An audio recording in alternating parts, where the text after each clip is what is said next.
Jamaah. Yeay. Oh jamaah. Yeay. Alhamdulillah. Tepuk tangannya dong, kita masih di Islam itu Indah. Masya Allah, tabarakallah, masih semangat untuk belajar semuanya ya. Semangat dong. Untuk jamaah yang baru bergabung, hari ini kita sedang membahas tema bukan harta. Tapi ini yang buat hidup kita tenang. Sudah dijelasin tadi sama guru-guru kita ya.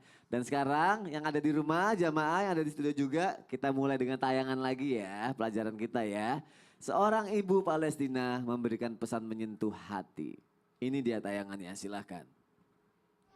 Alhamdulillah. اللهم لك الحمد حمدا كثيرا طيبا مبارك يا الله. بليتني يا رب في المرض قلت لك الحمد لله. قصفت بيته قلت لك الحمد لله. أسرت ابني قلت لك الحمد لله. استشهد ابني وقلت لك الحمد لله. وهي الله وهل من مزيد برضه الحمد لله. حتى ترضى يا الله. أنت تريد وأنا أريد والله يفعل ما يريد. اللهم لك الحمد حمدا كثيرا طيبا مبارك. الله يسهل عليك يما. الله يحنن عليك يما. مش خسارة في ربنا.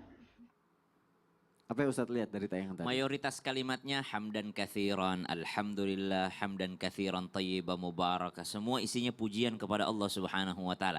Itulah bedanya memuji manusia dengan memuji Tuhan. Kalau memuji manusia, kadangkala kalau kita dibaikin baru kita dipuji.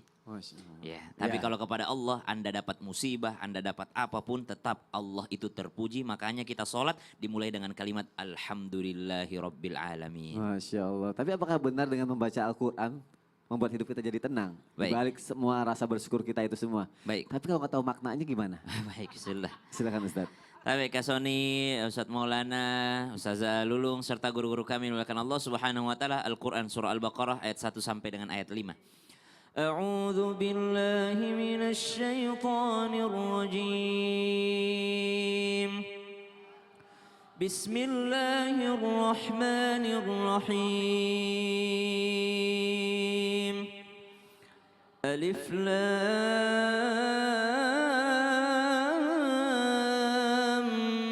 Mim. Dzalikal kitabu la raiba fihi hudan lil muttaqin alladzina yu'minuna bil ghaibi wa yuqimuna as-salata wa mimma razaqnahum yunfiqun walladzina yu'minuna bima unzila ilayka wa ma unzila min qablik وبالآخرة هم يوقنون أولئك على هدى من ربهم وأولئك هم المفلحون.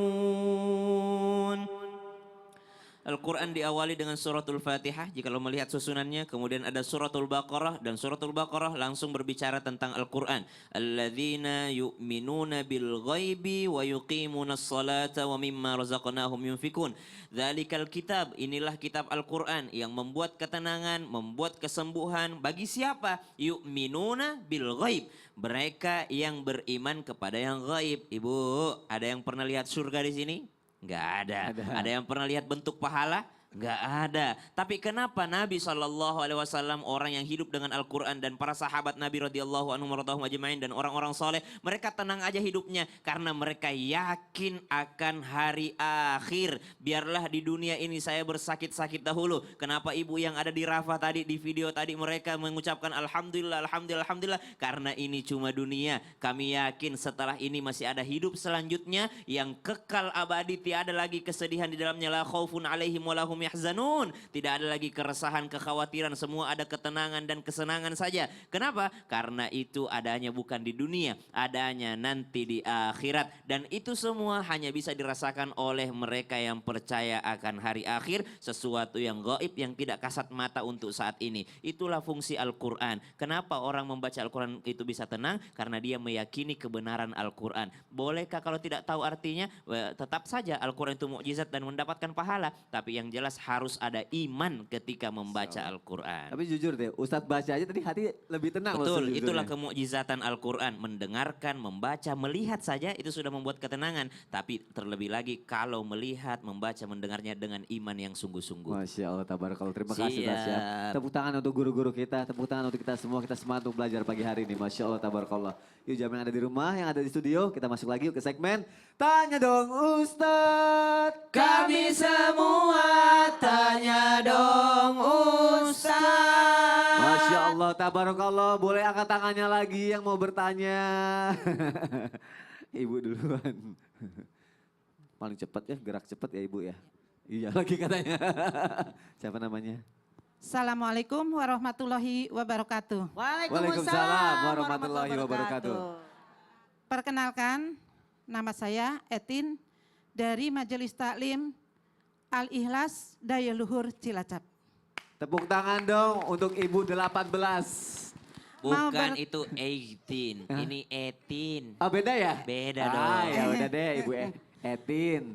Ya. Mau bertanya ke Ustazah Lulung. Iya Boleh. bunda, boleh. Apakah dengan selalu mensyukuri takdir termasuk rezeki itu bisa membuat hidup kita tenang ya Ustazah? Terima kasih. Assalamualaikum warahmatullahi wabarakatuh. Waalaikumsalam warahmatullahi wabarakatuh. Terima kasih Bu Etin. Silakan duduk kembali. Silakan dijawab Ustazah Lulung. Langsung? Langsung dong. Sekarang? Sekarang dong. Besok? Jangan. Oke, mohon Silakan izin Ustazah. Ustaz. Jemaah, Yeay. apakah pertanyaan cakep banget Bu? Ya, apakah dengan kita diberikan takdir oleh Allah, mensyukuri takdir, termasuk adalah rezeki? Dan apakah bisa bikin kita tenang dengan kita menerima takdir? Jawabannya, nah ini.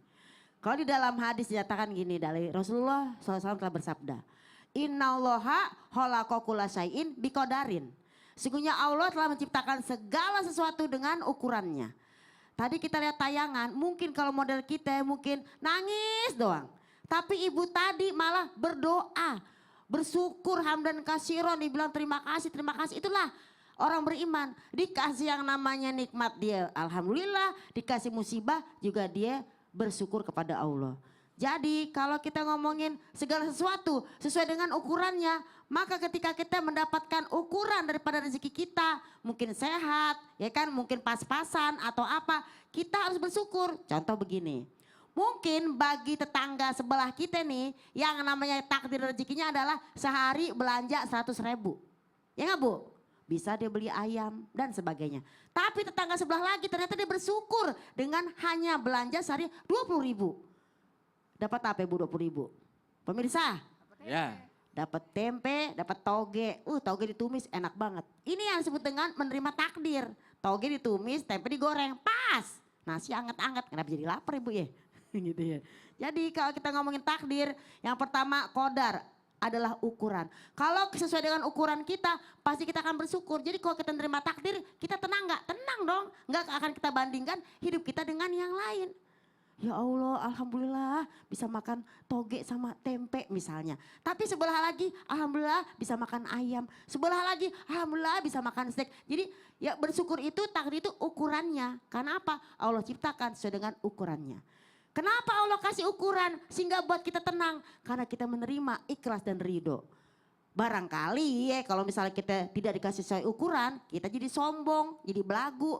Kalau kata surat 42 ayat 27 ya.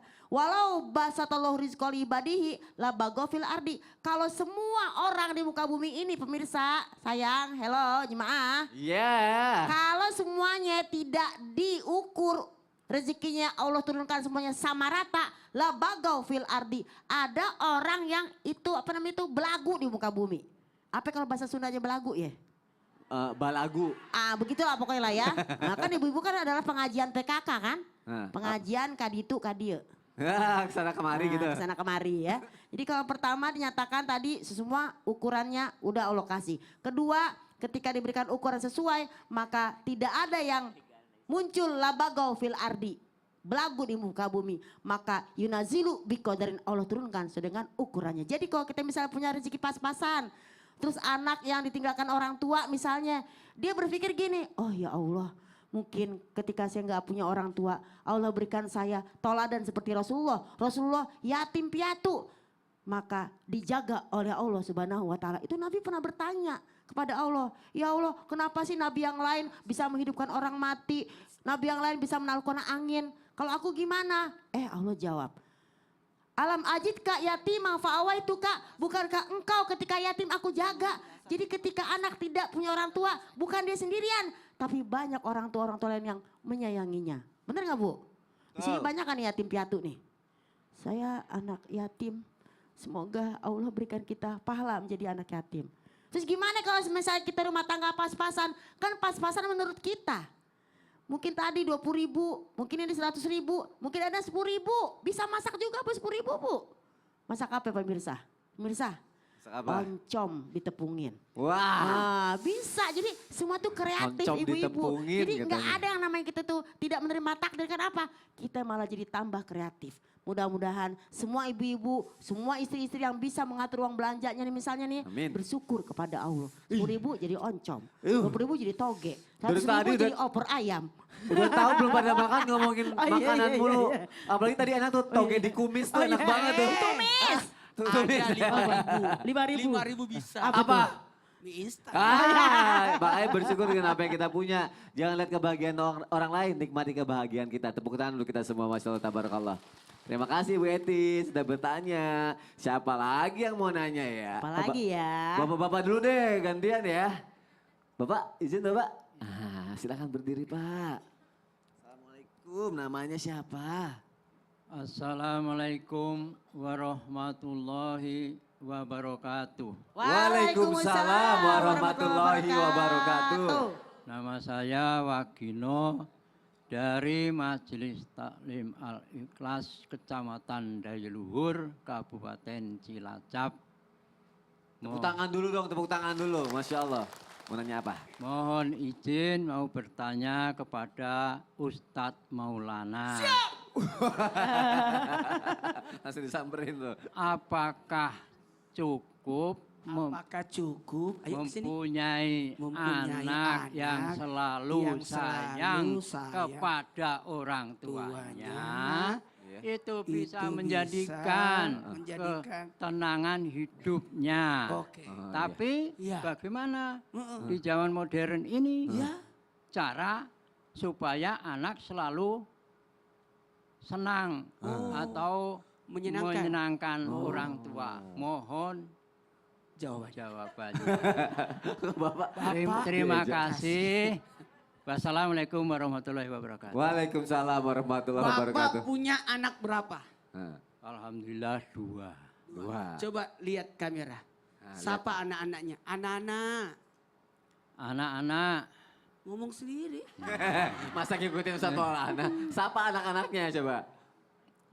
Assalamualaikum anakku Ya. Tati Widiati Heeh. dan Isman Wiratmati. Ya. Saya sekarang di TV. Bukan di TV. Kasih pesan-pesan. Ih, Ustaz Maulana nggak mau tanggung jawab, anterin pulang kali Ustaz.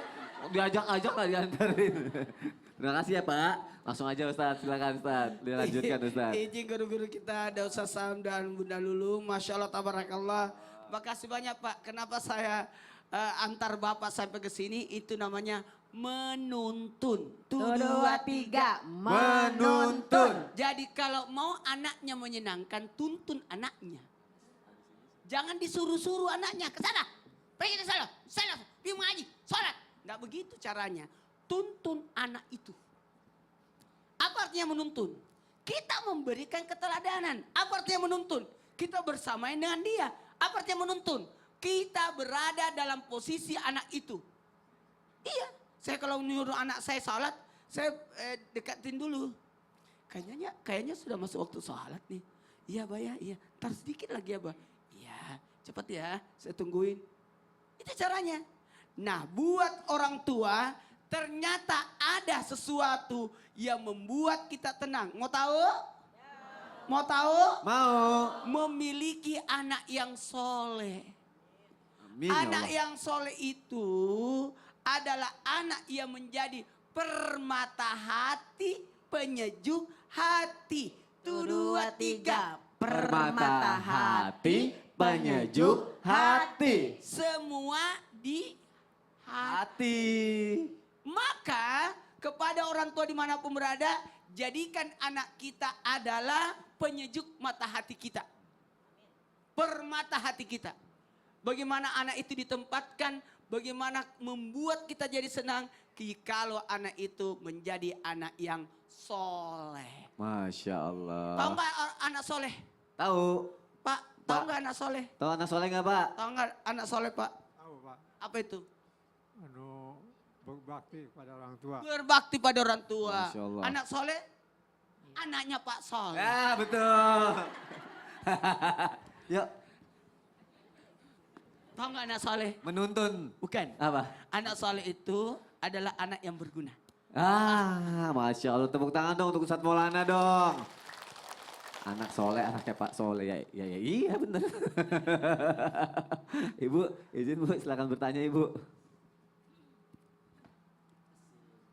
Bismillahirrahmanirrahim. Assalamualaikum warahmatullahi wabarakatuh. Waalaikumsalam warahmatullahi wabarakatuh. Perkenalkan, nama saya Siti Aminah dari Majelis Taklim Al-Ikhlas Kecamatan Dailuhur, Kabupaten Cilacap, Jawa Tengah. Mohon izin saya ingin bertanya kepada Ustazah Lulung. Alhamdulillah. Ustazah, boleh. Boleh. Katanya tenang itu dengan sholat. Tapi setelah kami melaksanakan sholat, tetap hidup kami tidak tenang. Apakah sholat kami diterima atau apakah ada yang sholat kami ada yang salah? Sekian, terima kasih atas pencerahannya. Mohon maaf atas kesalahannya. Wabillahi taufiq wassalam. Wassalamualaikum warahmatullahi wabarakatuh. Ulang. Terima kasih atas pencerahannya. Wassalamualaikum. Ulang. Terima kasih. Maksudnya saya ingin dengan ini Pak Ustadz Iya. Maulana. Iya. Coba wassalamualaikum. Wassalamualaikum warahmatullahi wabarakatuh. Waalaikumsalam warahmatullahi wabarakatuh. Terima kasih. Jadi Ibu. biar kocak Pak. Oh, katanya biar kocak. Katanya abis ini mau di-calling jadi pelawak ada. Oh gitu. Silakan dijawab, Salatnya Ustazah tidak Lulung. tenang karena salatnya di kapal ya. Iya. Goyang-goyang. Iya. Mohon izin Ustadz, Kak Soni dan juga bunda-bunda soleha. Jemaah, alhamdulillah. Lillah. Kita sholat, katanya bisa membuat tenang. Kita zikir segala macam tenang. Tapi kok saya sholat nggak tenang ya? Ya gimana mau tenang? Punya utang nggak dibayar? Ya, betul. Gimana mau tenang, ya kan? Bayinya kita lagi sholat di pinggir, nggak ada yang jagain. Jadi, pemirsa yang dirahmati Allah, kalau kita ngomongin kok sholat kita nggak tenang, diterima nggak sih? Ya namanya juga kita manusia biasa, ada aja yang kita pikirin. Kita sholat, pikiran kemana-mana. Kita sholat, pikiran kemana-mana. Allahu Akbar, Bismillahirrahmanirrahim. Itu kulkas isinya apa ya? Ada masak apa ya? Kemarin semur. Ntar opor deh. Namanya ibu-ibu tuh matanya merem kalau tidur, otaknya tawuran. Apa yang dipikirin? Jadi kalau ngomongin sholat ketika sudah syarat rukunnya dikerjakan, wudunya segala macam ya kan benar. Kemudian baca doa, tempatnya bersih, secara fikihnya, secara tauhidnya insya Allah diterima. Tapi kalau habis sholat nggak tenang juga bagaimana? Apakah ada yang salah dalam sholat kita? Nah kalau di dalam Al-Quran dinyatakan inna sholata tanha anil fahsya'i wal munkar. Sungguhnya sholat itu dapat mencegah perbuatan keji dan mungkar. Mencegah yang namanya kita yang namanya berbuat buruk. Mencegah namanya pikiran-pikiran prasangka buruk. Tapi kok masih gak tenang? Ternyata menurut para ulama, sholat yang bagaimana nih yang bisa bikin kita tenang? Inna sholata, as-sholata kalau kata para ulama pakai alif lam. As-sholata, berarti sholat yang sempurna. Sempurna wudunya, sempurna tumak ninahnya, sempurna bacaannya. Walaupun mungkin kita masih belajar Quran, tahsin, ya kan? Sempurna yang namanya tempatnya. Jadi menurut Abu Qatadah, Ibnu Qudamah, sempurna nggak kita wudhunya? Sempurna nggak kita tumak ninahnya? Jangan-jangan sholatnya buru-buru. Jangan-jangan sholatnya kita pikiran kemana-mana. Tapi pikiran kemana-mana. Insya Allah Allah terima selama kita jaga syarat dan rukunnya. Jadi kalau ada yang salah dalam sholat kita berarti as-sholata, sholatnya belum sempurna. Kedua, wudunya belum sempurna. Ketiga, bacaannya. Gimana bacaan mau sempurna? Nih saya mau nanya sama bunda-bunda Soleha nih. Kita ngaji nih, tahsin grupnya nih. Tadinya 20 orang. Lama-lama ngapa tuh grup tahsin jadi tinggal 5 orang? Hah ibu? Ngaku? Kenapa, Ngaku? Bu? Ngaji lama-lama habis itu jemaah. Kenapa? Aduh capek baca Al-Quran. Lah itu baca Al-Quran itu kita juga untuk sholat. Ya namanya kita ya manusia kadang-kadang semangat. Iya. Kadang-kadang kendor. Kendor. Kadang-kadang semangat. Seperti itu. Berarti sempurnakan dulu semuanya dari wudhu sampai gerakannya semuanya Gerakannya gitu. semuanya belajar, dan belajar. Masya Allah, tepuk tangan dong untuk Ustazah Lulung. Terima kasih Ustazah. Udah nih, atas udah nih ya, penjelasannya. udah ya, udah ya. Udah Bu ya, udah Bu ya. Terjawab ya Bu ya, insya Allah Makasih, ya. Bunda. Masya Allah, tabarakallah. Siapa yang banyak masalah ya? Jadinya banyak masalah. Ibu nih, Ibu punya masalah nggak? Atau mau curhat-curhat deh, curhat mau nanya apa deh? Bismillahirrahmanirrahim. Assalamualaikum warahmatullahi wabarakatuh. Waalaikumsalam warahmatullahi wabarakatuh. Perkenalkan nama saya Nanan dari Majelis Taklim Al-Ikhlas Kecamatan Dayuluhur, Kabupaten Cilacap. Tepuk tangan dong untuk Ibu Nanan. Mau bertanya sama Ustadz Syam, kalau Boleh. kalau kita gelisah, apakah benar obat yang paling baik adalah membaca surat Al-Insyirah? Apakah hidup bisa tenang ya Ustadz? Terima kasih. Wassalamualaikum warahmatullahi wabarakatuh. Waalaikumsalam warahmatullahi wabarakatuh. Terima kasih Ibu. Bagus pertanyaannya. Apakah surat Al-Insyirah membuat hidup kita jadi lebih tenang Ustadz Syam? Baik, bismillahirrahmanirrahim. Tabi guruku Ustaz Maulana, Ustaz Lulung serta guru-guru kami yang dimuliakan Allah Subhanahu wa taala. Al-Qur'an surah Alam Nashrah atau surah Al-Insyirah.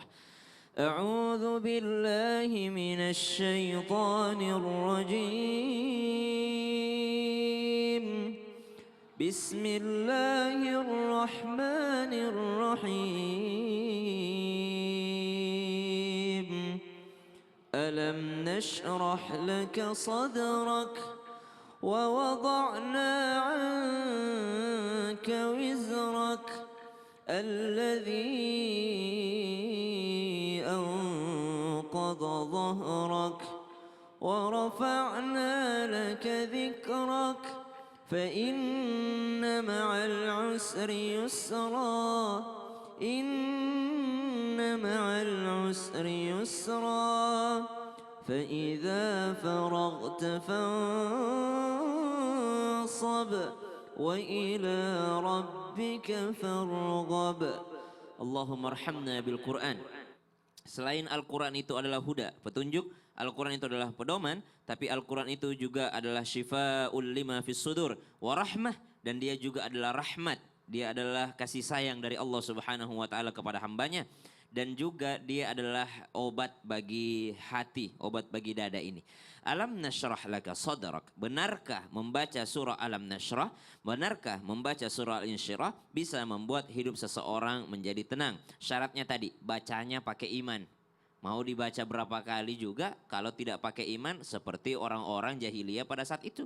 Mereka pandai melihat Al-Quran, mereka bisa membaca Al-Quran, bahkan ada yang lebih khawatir lagi. Mereka orang-orang khawarij, mereka membaca Al-Quran tapi Al-Quran itu tidak sampai ke hatinya, cuma nyangkut di kerongkongannya saja. Pengennya Alam Nashrah ini masuk sampai ke hati. Bagaimana caranya? Salah satunya ketahui daripada makna surah ini. Surah ini turun untuk memotivasi baginda Nabi SAW dan juga menghibur baginda Nabi SAW di antara kesedihan Nabi karena kafir Quraisy pada saat itu semuanya mengintimidasi baginda Nabi SAW. Mereka semua mengusir Rasulullah, mereka mengejek, mereka menyakiti baik fisik ataupun psikisnya Nabi SAW. Dan bukan hanya Nabi sendirian, keluarganya, sahabatnya semua disakiti oleh kafir Quraisy pada saat itu. Lalu turunlah surah Ad-Duha dibarengi dengan surah Al-Insyirah. Alam nashrah laka sadrak. Bukankah kami telah melapangkan dadamu? Mufassir mengatakan, bukankah kami telah melembutkan hatimu, menenangkan hatimu? Ya, wa rafa'na laka dzikrak alladzi anqadha dhahrak wa wada'na anka wizrak alladzi anqadha dhahrak, dan juga kami hilangkan bebanmu. Maksudnya apa? Dengan membaca surah Al-Insyirah ini kita harus yakin bahwa yang bisa menghilangkan beban itu hanyalah Allah. Tidak usah jauh-jauh sampai ke zaman Nabi. Baru beberapa tahun yang lalu kita dihadapkan dengan pandemi. Ya. Siapa yang mendatangkan, siapa yang menghilangkan? Cuma Allah Subhanahu wa taala. Jadi fa inna ma'al usri yusra, kalau ada kesulitan mesti di situ ada kemudahan juga. Ada kesedihan mesti di situ ada kesenangan juga. Wallahu taala alam. Terima kasih Ustaz Syam. Sama-sama. Boleh tepuk tangan untuk guru-guru kita. Terima kasih jamaah sudah bertanya. Bisa dibilang datang ke majelis ilmu, datang ke Islam itu indah, menyaksikan Islam itu indah, itu adalah bentuk perjuangan kita. Untuk kita lebih baik dan keluarga kita lebih baik. Tapi bagaimana dengan perjuangan anak-anak di Palestina? Setelah yang satu ini, jangan kemana-mana. Jamaah, oh jamaah, alhamdulillah. Lillah.